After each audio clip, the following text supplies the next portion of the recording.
Assalamualaikum warahmatullahi wabarakatuh. Perkenalkan nama saya RB Ahmad Lukman Adikara dengan NIM 232410101068.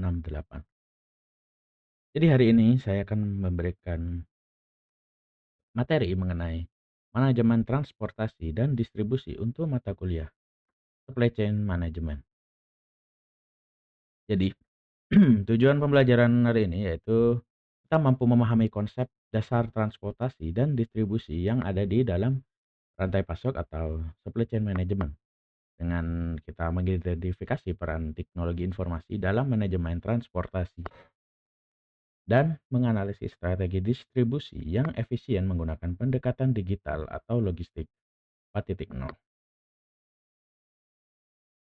Untuk konsep dasar dalam transportasi ini adalah transportasi sendiri itu proses pemindahan barang atau jasa dari satu titik ke titik yang lain dalam rantai pasok. Jadi tujuannya itu memenuhi permintaan pelanggan yang tepat waktu dan efisien. Di dalam SCM sendiri, transportasi itu penghubung antar proses utama, yaitu proses eh, procurement, lalu akan ada proses transportasi sebelum nanti akan masuk ke production, lalu akan ada proses transportasi lagi sebelum masuk ke distribution dan akan ada proses transportasi lagi dalam sebelum akan sampai ke customer. Jadi transportasi ini selalu ada di setiap proses utama dalam supply chain management begitu ya. Nah, tujuannya kita pelajaran hari ini adalah menjamin ketersediaan produk eh maksudnya tujuan dari transportasi sendiri itu adalah menjamin ketersediaan produk ini untuk bagian procurement, kemudian menghubungkan pemasok dan eh produsen, gudang dan konsumen itu ya eh untuk semua proses tadi. Kemudian mengoptimalkan biaya logistik dengan pemilihan moda transportasi yang tepat sesuai dengan, tujuan dan kondisi seperti untuk procurement, untuk production, atau distribution, atau untuk, pengiriman ke customer begitu. Dan meningkatkan pelayanan pelanggan, yaitu dengan memastikan on time delivery dan kondisi barang yang dikirimkan itu baik. Nah, untuk contoh dari transportasi sendiri, perusahaan-perusahaan e-commerce seperti Shopee, Tokopedia, dan lain-lain itu bisa, menggunakan transportasi darat dan udara untuk memastikan pengiriman cepat ke seluruh Indonesia.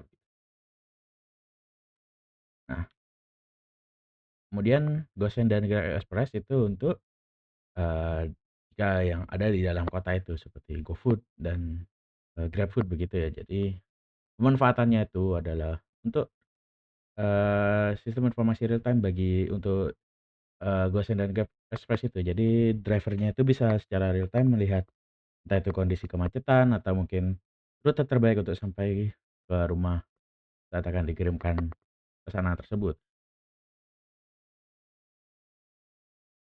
Nah, kemudian selanjutnya adalah peran transportasi dalam rantai pasok. Di dalam rantai pasok sendiri, eee, kan ada tadi proses proses yang mana dihubungkan dengan adanya transportasi. Jadi yaitu untuk bagian procurement, pengadaan yaitu, pengiriman bahan baku dari supplier ke pabrik itu membutuhkan transportasi, dan selanjutnya inventory atau penyimpanan hasil dari procurement tadi. Saat bahan baku itu sudah diantarkan, maka akan masuk ke inventory begitu. Nah, eee, perlunya transportasi ini itu sangat penting ya di dalam supply chain atau rantai pasok. Karena selain dari 3 ini, dari 3 proses ini, yaitu distribusi, pengiriman bahan baku dari supplier ke pabrik, kemudian dari inventory, dan yang, warehouse, itu juga penting untuk efisiensi biaya dan waktu dalam pemanfaatan transportasi ini. Mengapa? Karena, biaya transportasi sendiri itu karena dia merupakan, eee, transportasi merupakan bagian terbesar dari supply chain management, jadinya biaya transportasi itu merupakan, bisa merupakan persentase yang besar dalam total biaya, operasional sebuah supply chain management begitu. Jadi, eee, oleh karenanya penting banget itu diberikan efisiensi, baik itu secara biaya dan waktu begitu. Nah, efisiensi ini bisa dicapai melalui beberapa strategi, yaitu yang pertama route optimization atau pemilihan rute tercepat dan termurah begitu. Jadi, seperti dalam kasus Gojek tadi, mana yang rute itu paling cepat, selain cepat itu bisa, baik secara waktu dia bisa kerja lebih banyak dan juga hemat secara itu bahan bakar, eee, supaya pengeluaran kebutuhan untuk transportasi ini tidak terlalu besar begitu. Kemudian load consolidation, jadi, eee, setelah rutenya optimal, kita perlu, penggabungan muatan. Jadi misal, eee, walaupun bukan untuk produksi yang sama, tapi jika itu dengan tujuan yang sama, misal seperti pengiriman bahan baku yang akan digunakan untuk besok dan yang akan digunakan untuk sekarang, tapi dengan tujuan rumah produksi yang sama, itu bisa dilakukan penggabungan pengiriman begitu. Jadi, lebih efisien, kita tidak perlu 2 kali bergerak dari, pemasok ke pabrik begitu, jadi lebih optimal. Nah, lalu ada digital tracking and analytics. Jadi digital tracking ini, meliputi 2 efisiensi yang tadi di atas itu. Karena dengan digital tracking ini kita bisa menentukan rute yang optimal dan juga, bisa menganalisa, apakah load itu sudah optimal. Jadi apakah selain pembawaannya barang yang dibawa itu banyak dan tidak perlu bolak-balik, juga harus dipastikan bahwa lot yang dibawa itu sanggup untuk dikirim dalam satu waktu pengiriman tersebut, untuk mencegah adanya, ya hal yang tidak diinginkan seperti semisal overload dan bahkan, underload seperti itu. Nah, contoh digital SCM untuk transportasi, yaitu Transportation Management System, yang mana dia itu bisa menganalisis rute dan beban kendaraan untuk menghemat hingga 20% biaya operasional dan, mempercepat pengiriman begitu.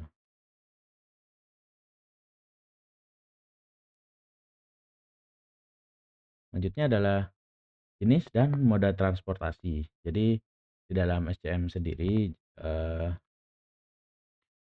ada macam-macam, jenis moda transportasi. Moda itu sangat penting untuk ditentukan yang paling tepat karena, pengaruh langsung ya dengan biaya logistik, waktu pengiriman, dan kepuasan pelanggan. Jadi semisal, yang jaraknya dekat, kemudian seperti pengiriman begitu, mungkin, order kepada, pelanggan bisa menggunakan sepeda motor, dan mungkin kalau jarak menengah atau mungkin barangnya itu besar sedikit bisa menggunakan van, eee, van yang load besar begitu. Namun jika pengiriman jarak jauh antar pulau, bisa menggunakan pesawat untuk yang butuh waktu cepat, atau jika ingin memastikan keamanan barang menggunakan kapal kargo seperti itu. Nah nih, jadi masing-masing moda transportasi dengan, kelebihan, kekurangan, dan contoh penggunaannya dalam supply chain management begitu. Eee, mau tanya itu ada darat, bisa truk, mobil, box, atau sepeda motor, atau mungkin pengiriman dengan, sekarang mungkin bisa menggunakan sepeda listrik seperti itu. Bahkan mungkin, seperti kasus sudah mulai diterapkan di Amerika sana, banyak yang menggunakan sistem seperti robot seperti itu yang bisa otomatis mengirimkan ke warga tanpa perlu, eee, orang datang secara langsung, jadi itu bisa menghemat. Namun masih tetap untuk sampai saat ini masih tetap menggunakan, pilot istilahnya. Jadi dari jauh dikendalikan, pun kita tidak perlu mengeluarkan banyak, orang untuk terjun ke lapangan begitu.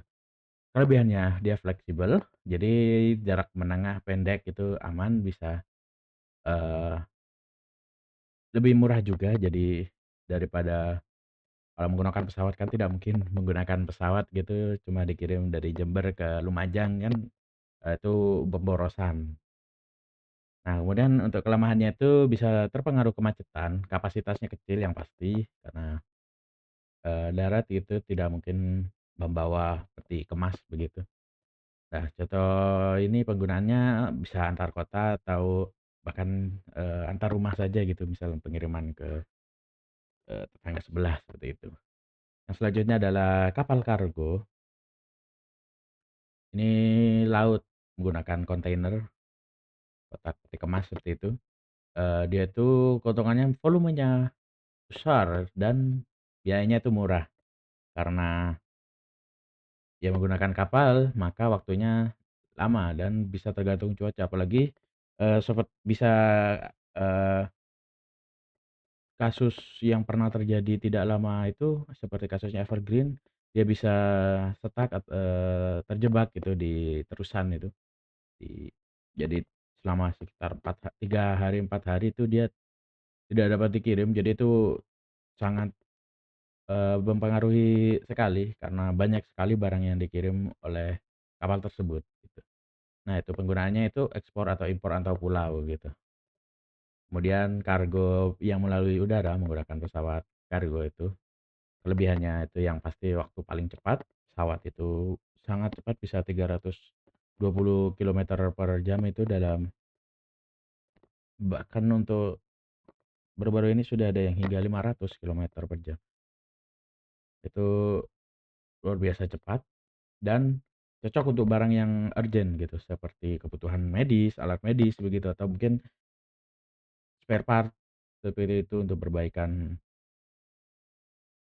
Nah, kelemahannya itu yang pasti, eee, biaya sangat tinggi, pesawat itu operasionalnya sangat besar karena banyak sekali yang perlu dipastikan untuk memastikan pengiriman tersebut, dan ya pesawat itu sangat beresiko tinggi juga, karena dia kan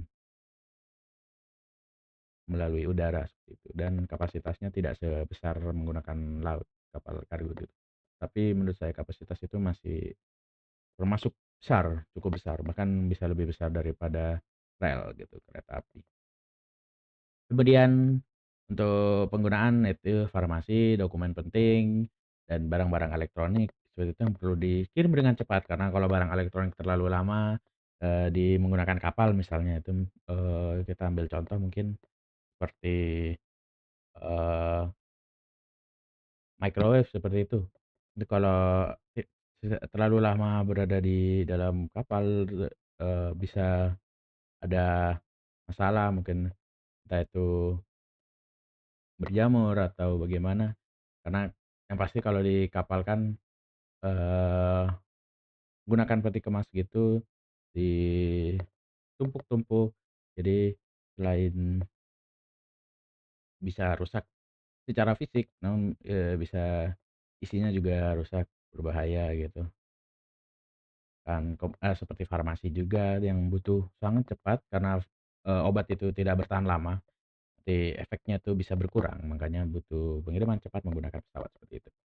Kemudian selanjutnya rel. Jadi ada kargo yang menggunakan kereta api, kereta kargo seperti itu, dia itu keuntungannya dia stabil, kemudian ramah lingkungan karena kereta kereta sekarang sudah ada yang menggunakan listrik, kemudian, volumenya tuh cukup besar dan menurut saya yang penting juga tuh murah, termasuk yang murah menggunakan kereta itu daripada yang lain. Mungkin bisa hampir sama dengan pengiriman menggunakan darat gitu, dengan jarak yang lebih jauh.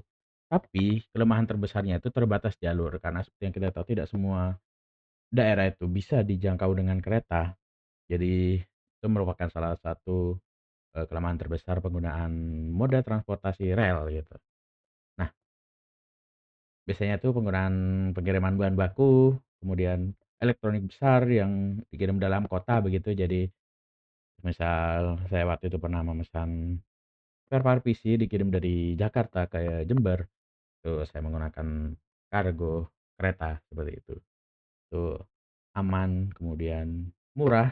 Yang pasti saat itu saya coba itu untuk barang seberat hampir 7 kilo itu hanya membayar sekitar 30.000 gitu. Itu kan termasuk murah sekali, yang mana itu kelebihan dari penggunaan rel kereta.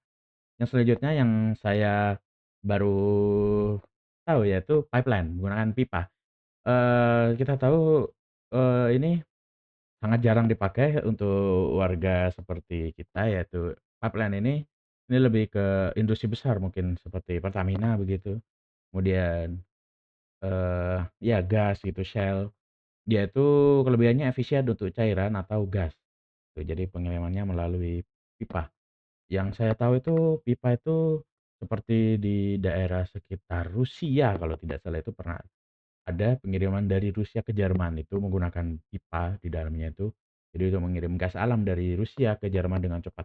Ini pipa nah itu pernah ada kasus, tapi itu luar biasa itu. Jadi pengoboman pipa ini itu bisa di bisa sangat mempengaruhi gitu dalam proses pengiriman. Jadi ada beberapa titik pipa yang mana dia itu pipanya ini di bawah laut kan. Jadi pipeline ini pembangunan pipa di bawah laut sama seperti, kabel, internet yang ada di sekitar benua Amerika itu kan di bawah laut. Nah itu diledakkan dan itu, memberhentikan pertukaran gas selama sekitar beberapa hari, beberapa bulan dan itu menaikkan harga gas di Jerman itu lumayan. Nah itu penggunaannya transportasi minyak, gas, dan air begitu. Nah oke, itu tadi untuk moda transportasi.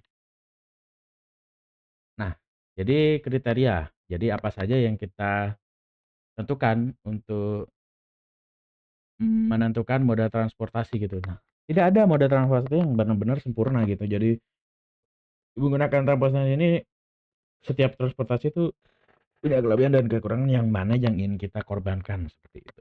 Jadi biaya kita sesuaikan dengan anggaran dan barang gitu. Jadi jangan kita gunakan pesawat gitu mahal tapi hanya mengirim benda kecil seperti telur seperti itu jangan. Nah, terus kapasitas, nah sesuaikan kayak tadi kan ada kapasitas-kapasitas per moda transportasi itu yang dia itu, berbeda gitu. Jadi jangan bawa mobil, pakai mobil lain itu tidak mungkin kan. Jadi pasti membawa mobil, pengiriman mobil itu menggunakan kapal kargo lewat laut seperti itu. Kemudian waktu, kecepatan pengiriman apakah, eee, boleh, pengiriman tersebut lama itu seperti pengiriman tadi mobil, apakah mobil kan aman dikirim itu berbulan-bulan lewat kapal kargo, tapi tidak dengan obat yang butuh cepat, nanti, dosis akan berkurang, itu efeknya. Dan jarak, jadi seberapa jauh pengiriman tersebut dipengaruhi karena makin, eee, nilainya tuh, eee, value-nya tuh lurus, berbanding lurus gitu. Jika kita menggunakan yang murah, tapi jaraknya jauh, maka harganya itu bisa menyamai dengan kita membeli yang cepat seperti pesawat, tapi dengan jarak yang sama begitu. Jadi kita harus perhatikan juga jaraknya gitu. Dan keamanan gitu. Keamanan yang paling aman pasti pesawat, kemudian disusul oleh seperti kereta begitu dan kapal. Tapi selalu ada Kak, pasti kasus, yang seperti pada waktu itu pernah truk JNT itu pernah kecelakaan seperti itu dan jadi pada tertunda itu bukan salah satu itu. Ini perbandingan contohnya modalnya, jadi biaya per ton untuk masing-masing moda gitu dan dengan rute Surabaya, Jakarta. Nah, ini jadi tujuan, pemilihan moda itu sesuaikan dengan tujuan perusahaan gitu. Jadi karena setiap, masing-masing moda itu ada trade off-nya gitu, apa yang mau dikorbankan tadi kan. Ada sea freight, ada air freight, ada road freight itu masing-masing alasan dan analisa kapan harus menggunakan metode itu harus ditentukan dengan matang begitu ya. Ini jadi tidak ada yang sempurna. Strategi terbaik adalah kombinasi. Jadi menyesuaikan biaya, waktu dan jenis produk. Jadi jangan karena kita sudah menggunakan pesawat, ya udah semua pesawat jangan gitu. Jadi seperti pengiriman ini, perakitan pesawat di Indonesia, itu kan pengiriman beberapa bagian ada yang menggunakan, eee, pesawat untuk mengirim bagian tertentu seperti mesin yang kita impor. Namun ada bagian pesawat tersebut yang dibuat di Indonesia yang dikirim menggunakan kereta, yaitu bodi seperti itu. Jadi menyesuaikan, posisi, letak mungkin di mana produksi itu ada dan, eee, seberapa, butuh kestabilan gitu untuk pengiriman tersebut. Nah, contoh digitalnya itu ini ada Delivery dan Cargotec yang menggunakan, otomasi moda campuran. Jadi dia itu bisa, eee, algoritmanya itu mampu menekan biaya itu, jadi bisa menjaga waktu dan pengiriman yang optimal. Kemudian manajemen transportasi dalam SCM. Nah itu, proses perencanaan, organisasian, pengendalian, dan optimasi, agar pengiriman itu efisien, tepat waktu, dan hemat biaya. Jadi tujuannya itu, bisa menurunkan biaya logistik da dan tidak mengorbankan kecepatan dan keandalan. Jadi barang sampai dan cepat, tapi dengan biaya yang rendah begitu. Komponen utamanya adalah menentukan rute itu. Jadi perencanaan rute dan jadwal pengiriman, kapan. Jangan sampai, misal arus balik lebaran itu kan jangan menggunakan darat, karena itu pasti banyak orang mudik, itu kita bisa menggunakan kapal atau mungkin pesawat begitu atau kereta, itu tidak ada macet, itu kita tentukan juga. Jadi dan misal pada musim badai, seperti sekarang di Amerika tuh sedang musim badai, banyak angin, jadi kita kalau bisa tidak menggunakan pesawat, menggunakan, kapal karena badainya itu di sekitar daratan kan. Nah, kalau badainya di sekitar laut kita bisa, eee, sebaliknya yaitu menggunakan, pesawat, karena pesawat rutenya itu lebih luas jangkauannya itu. Jadi bisa en route, jadi pindah rute, misal daerah laut Pasifik itu terlihat berbahaya, dia bisa muter eee, melalui laut Eropa begitu. Kemudian manajemen armada, fleet management. Jadi manajemen armada ini untuk pengelolaan apakah armada tersebut, sesuai gitu. Misal, truk, mobil, dan motor itu efisien, apakah siap untuk dipakai, eee berjalan begitu. Kemudian, eee, contohnya kita track, fleet menggunakan IoT, jadi memantau lokasi dan bahan bakar secara real time untuk masing-masing, kendaraan tersebut begitu. Selanjutnya adalah strategi, efisiensi, dan pengukuran. Jadi konsolidasi dan cross docking. Jadi konsolidasi itu menggabungkan beberapa pengiriman jadi supaya tidak bolak-balik tadi, dan cross docking, apakah barang itu bisa langsung dipindahkan ke kendaraan tanpa disimpan lama di gudang. Nah, contohnya itu Tokopedia Fulfillment, di mana kita semisal memesan barang dari Jakarta, tapi toko itu punya gudang di, eee, Surabaya dan kita di Jember, dia itu bisa langsung mengambil barang yang ada di Surabaya untuk langsung dikirim ke Jember begitu. Jadi tidak perlu jalan jauh dari Jakarta dan penyimpanan tidak terlalu lama juga untuk di Surabayanya begitu. Nah, kemudian strategi untuk, efisiensi dan pengukuran kinerja yaitu cost analisis biaya, meliputi bahan bakar, tenaga kerja, pemeliharaan, dan biaya-biaya seperti tol, cukai, dan sebagainya begitu. Dengan, tujuan yaitu menentukan kombinasi moda dan rute paling efisien gitu. Jadi misal lead time semakin cepat semakin baik, kemudian on time in full, apakah barang sampai semua dengan sempurna, transport cost per unit, jadi supaya biaya itu semakin kecil, dan efisiensi gitu. Jadi perlu kita tentukan rute pendek, selain hemat waktu juga hemat bensin seperti itu. Nah, sekarang kita, menggunakan sistem transportation management system yang bisa mengintegrasikan data rute, armada, dan, biaya dan KPI untuk memberikan rekomendasi otomatis gitu. Nah ini jadi Fungsinya TMS itu yaitu supaya bisa meningkatkan efisiensi pengiriman, kemudian visibilitas logistik dan pengendalian biaya begitu. Dengan ini, bisa mengoptimalkan rute, penjadwalan untuk tiap armada supaya itu, bisa menekan biaya dan tagihan, serta bisa dilacak secara real time. Jadi, dari kita bisa dengan melihat itu, oh berarti pengiriman aman begitu, tidak ada kemacetan atau kecelakaan seperti itu. Nah, dan nanti hasil akhirnya akan bisa menjadi untuk analisis, dashboard supaya bisa merencanakan ke depannya nanti seperti apa gitu.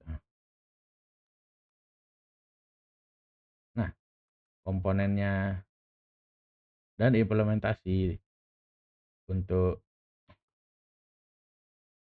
TMS yaitu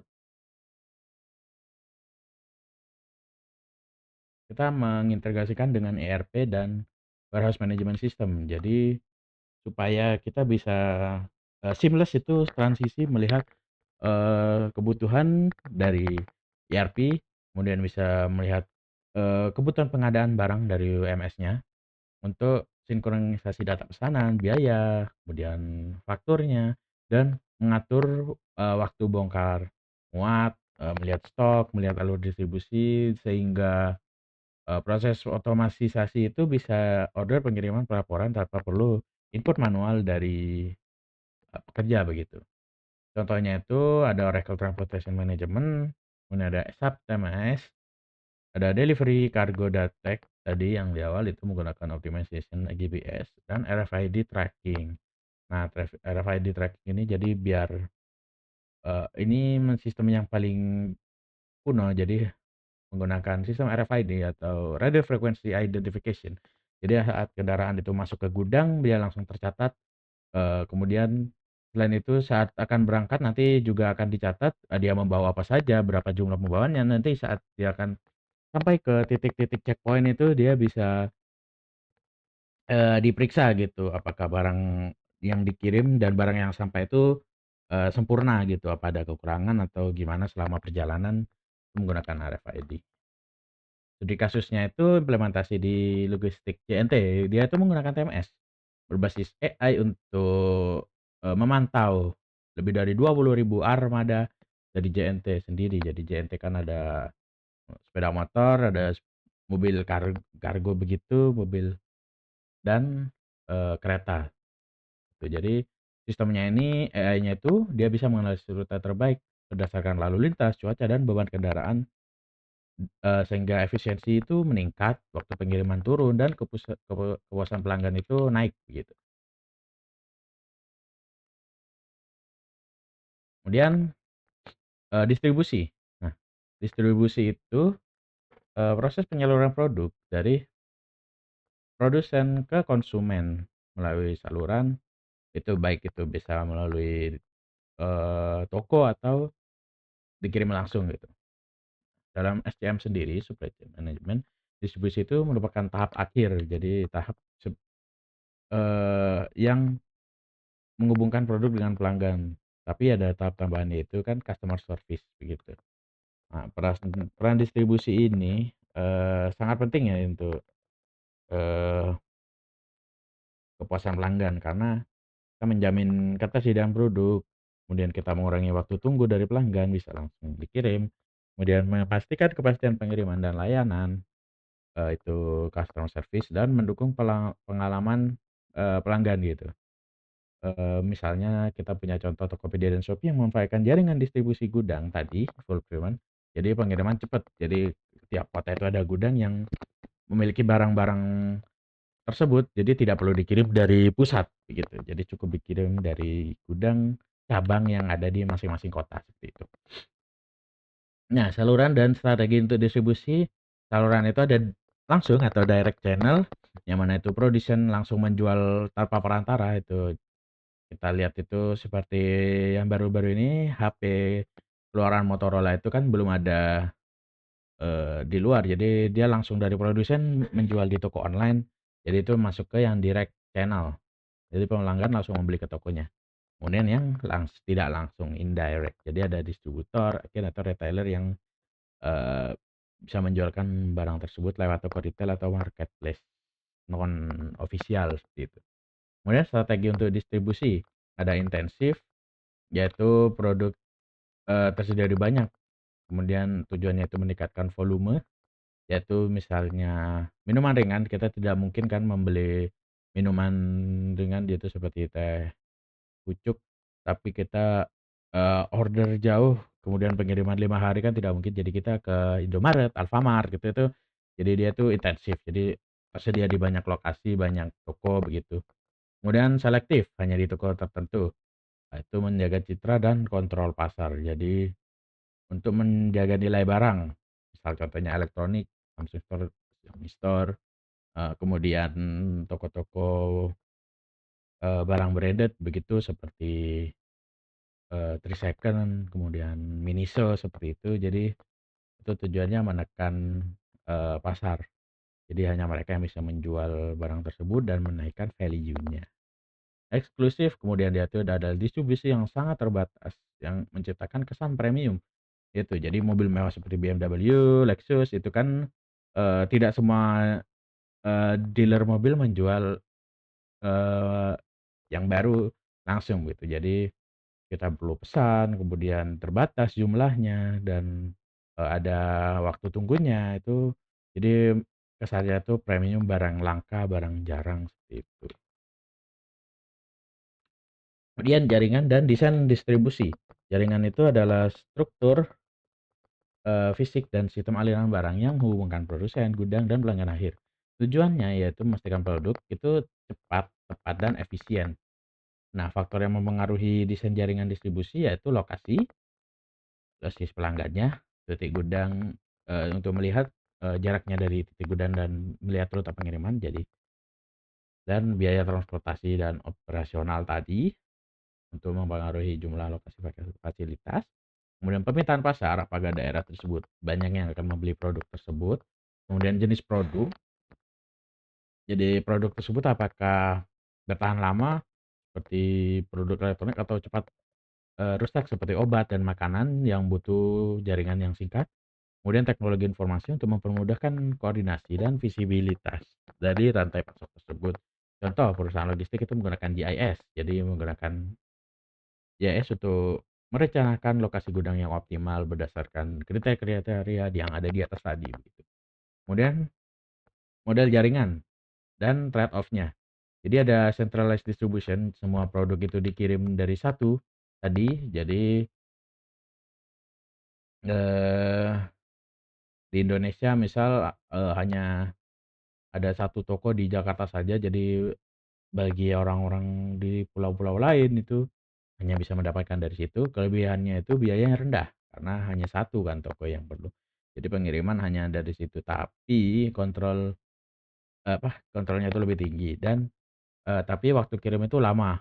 Jika jauh sekali dari pusat, misal kita beli orang dari Aceh seperti itu, barang dari Jakarta, pengiriman jelas tidak akan sama dengan orang yang tinggal ada di daerah dekat seperti di Bandung gitu, maka berbeda. Contohnya gudang utama e-commerce di Jakarta yang tadi saya jelaskan. Untuk yang kedua itu decentralized. Jadi ada pusat distribusi di dekat dengan pelanggan. Biasanya kalau toko-toko besar itu di ibu kota Indonesia begitu, seperti di Bali, Denpasar, ada cabang Denpasar, ada cabang Surabaya, cabang Semarang begitu. Jadi semakin dekat pengirimannya itu jadi cepat dan fleksibel. Namun dengan itu jadi biaya gudang tinggi, jadi karena perlu beberapa gudang di beberapa tempat sekaligus dan operasional yang tinggi untuk memastikan bisa berjalan dengan sempurna. Nah, jadi ada warehouse dan distribution center. Apa itu perbedaannya warehouse dan distribution center? Warehouse itu tempat penyimpanan barang jangka menengah dan panjang. Warehouse itu jadi menyimpan bahan mentah, bahan, sesudah selesai produksi dan mungkin bahan yang akan digunakan, bahan setengah jadi begitu. Jadi setelah barang mentah diproses, nah ini akan jadi barang setengah jadi yang akan diproses lebih lanjut gitu. Sedangkan distribution center itu adalah titik transit untuk sorting dan dispatch cepat ke pelanggan.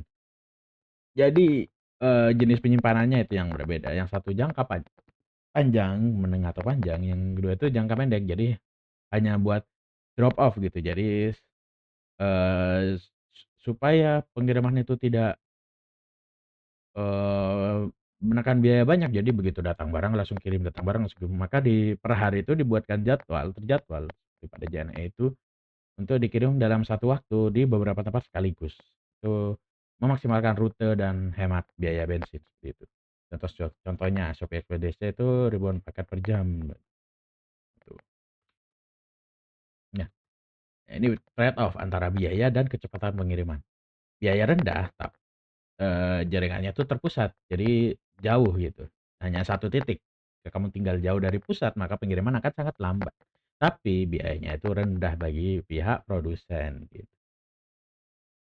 Kemudian yang kebalikannya, kecepatan tinggi, jaringannya itu terdesentralisasi, jadi di mana-mana ada cabang, itu pengiriman cepat karena tidak terpusat. Tiap daerah itu bisa, dikirim dari daerah yang eee, jaringan yang paling dekat. Tapi pengiriman cepat tapi biaya operasionalnya itu meningkat. Untuk penyimpanan, pengiriman, karena untuk masing-masing daerah akan mengirim masing-masing. Nah itu, jadi harus seimbangkan biaya dan kecepatan sesuai dengan strategi bisnisnya. Dengan solusi modern sekarang yaitu hybrid network dan digital tracking system. Jadi efisien dan respon itu cepat gitu.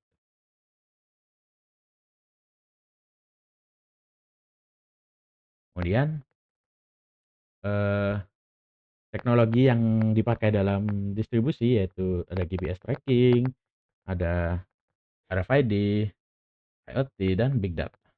Yang mana fungsinya itu sebagian besar itu untuk mengoptimalkan gitu ya, dan pencatatan.